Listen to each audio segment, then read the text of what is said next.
Agent Atlas Shepard has spent years of her life hunting the artificial intelligence known as Harlan.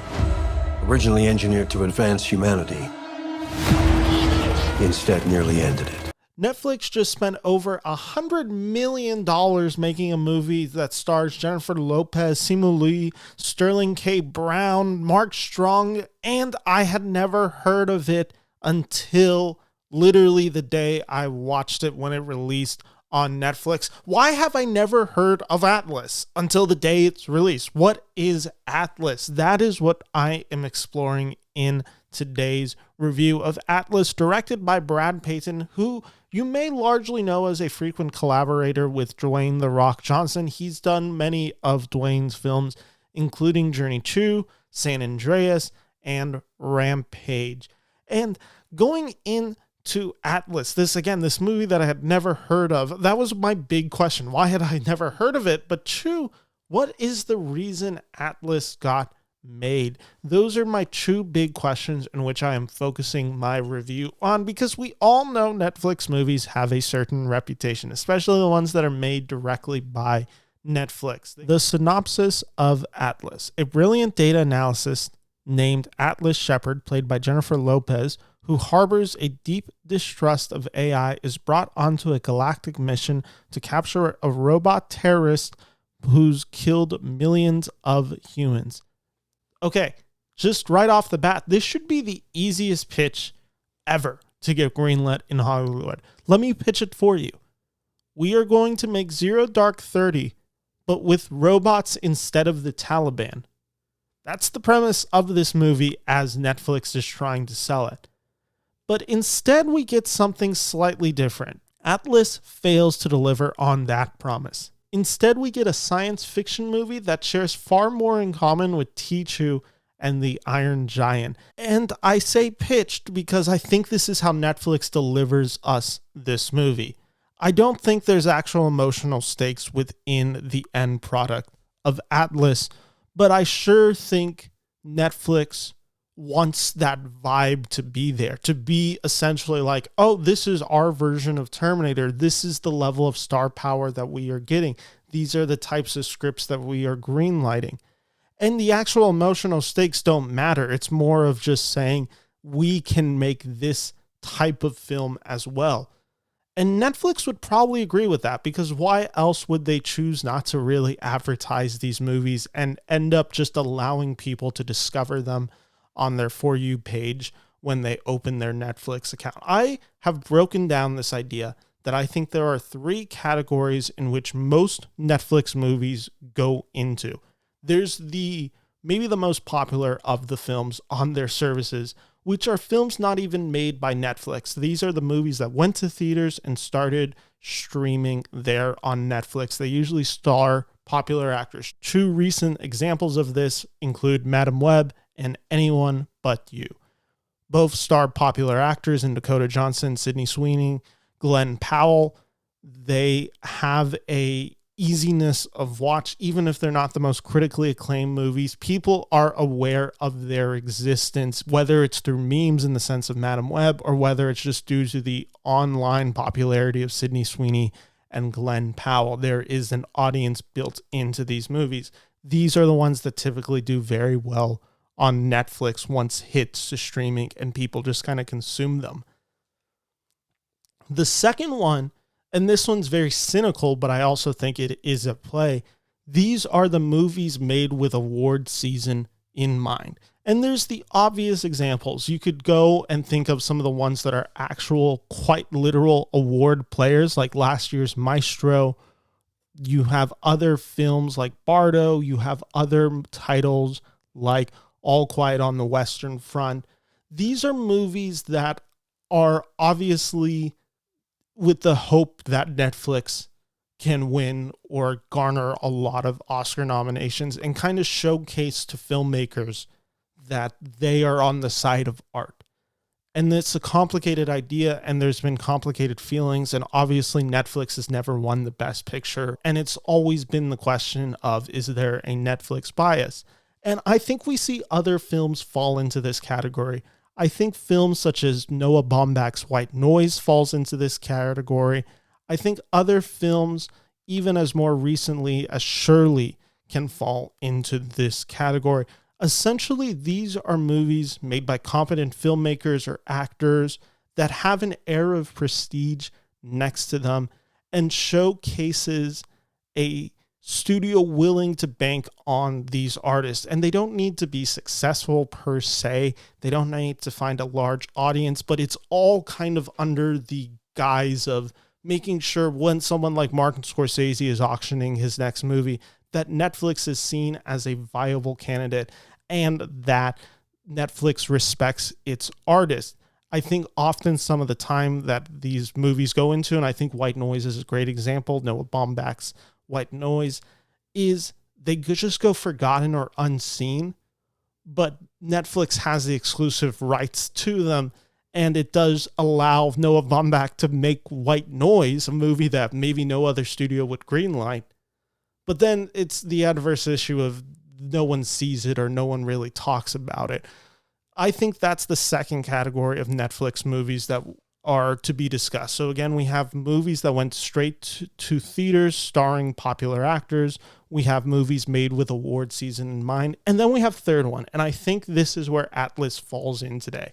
We have movies that feel in lineage and aesthetic to other better movies that are by design made to be put on as background noise.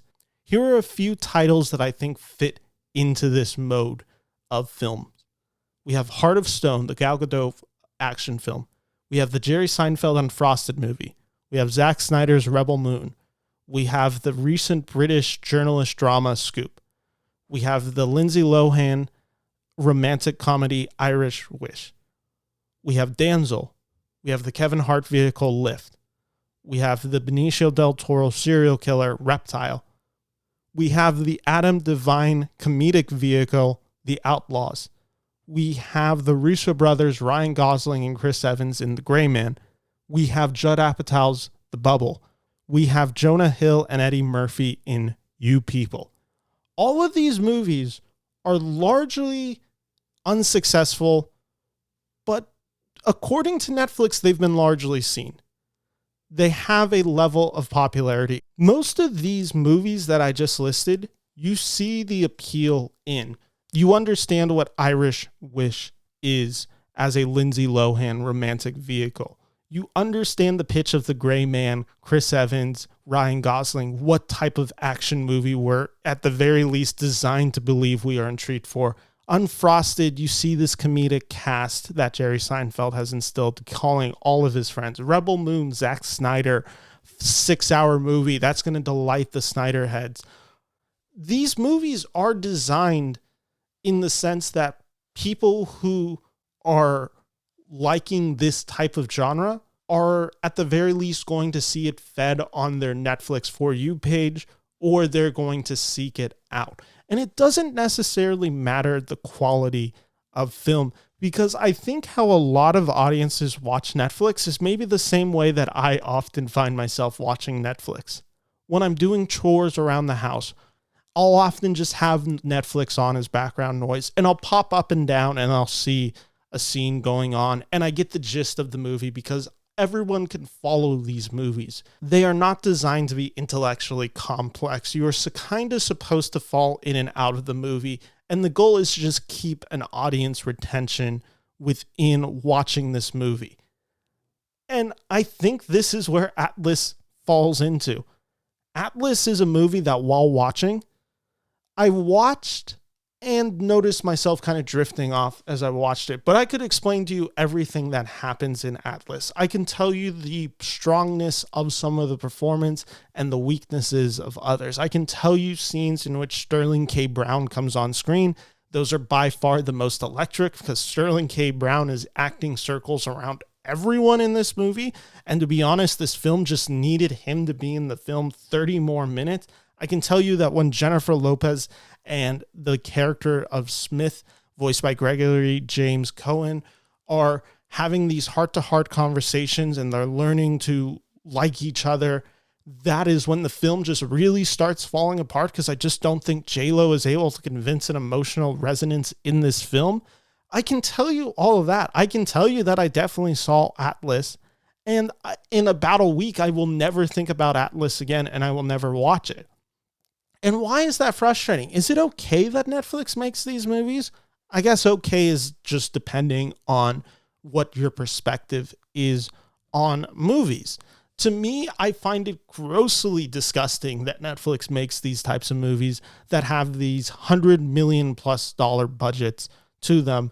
And instead, they could be making 50 other movies that are of better note and have better artistry and actually get directors in here who could use those resources to hopefully make something special and new and unique.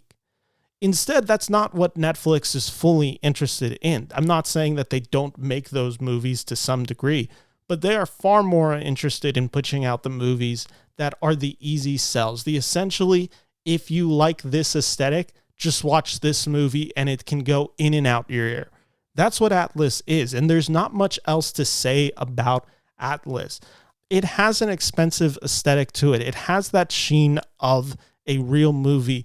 And yet, while watching it, also just kind of looks like a weird studio backlit movie. Like there is no emotionality or thought put into the Netflix movie. And I think that's actually a big thing because that is something that people talked about. Netflix is supposed to kind of look universal in the way that they film movies. So it gives you that air of this is a Netflix movie while watching it. This is how you know, this is how you can identify.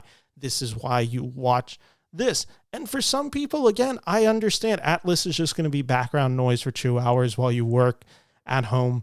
It doesn't really matter how good of a quality movie this is. This is essentially the most expensive white noise machine that Hollywood could make.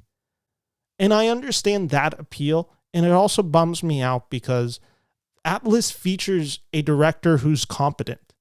I think Brad Peyton makes competently fun action movies. It features a cast that includes Jennifer Lopez, who, despite some recent work, can make good movies. It stars Sterling K. Brown, who is a great actor. Mark Strong, who is a great actor.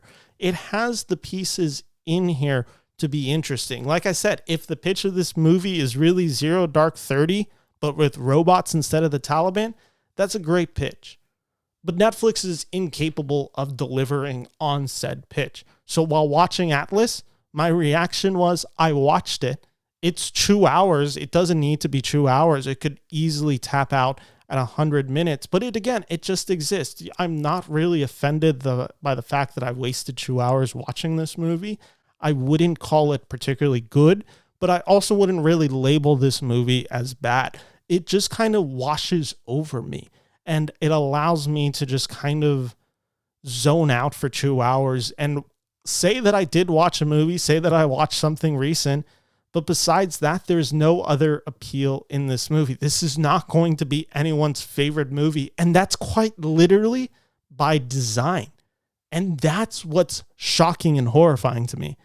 That a movie can exist without the hope of one, really finding an audience who's going to glamour onto this and just want to see and invest in this world, or just have this like fun with this movie. It is quite literally designed in the hope that someone watches this movie and then in 2 weeks when Netflix releases the other one or the next Jennifer Lopez vehicle, they're like, yeah, sure, I remember that. I'll watch this, whatever. That's just, to me, I don't know what to do. I just find it so upsettingly sad. And Atlas, maybe it shouldn't be throwing me into this existential crisis about the way movies are made, especially because in terms of Netflix movies, I think this film is actually far better than some of the ones I listed. This is far better than Gal Gadot's Heart of Stone. This was far better than Unfrosted. I find this one far better than Rebel Moon. It's better than a lot of these movies. The Bubble is unwatchable. The Gray Man is close to unwatchable. And yet, with Atlas, it was just such a shocking experience to finally kind of feel like I understood what this movie's sole purpose was. And this movie's sole purpose was to essentially say, we have a new $100 million movie here at Netflix. This is why you click. And that's a bummer. What else am I supposed to say? Atlas is simply a movie that exists. It did not offend me. It did not make me happy. I just watched it and I'll never watch it again in my life. That's a promise. Atlas is getting 2 out of 5 stars.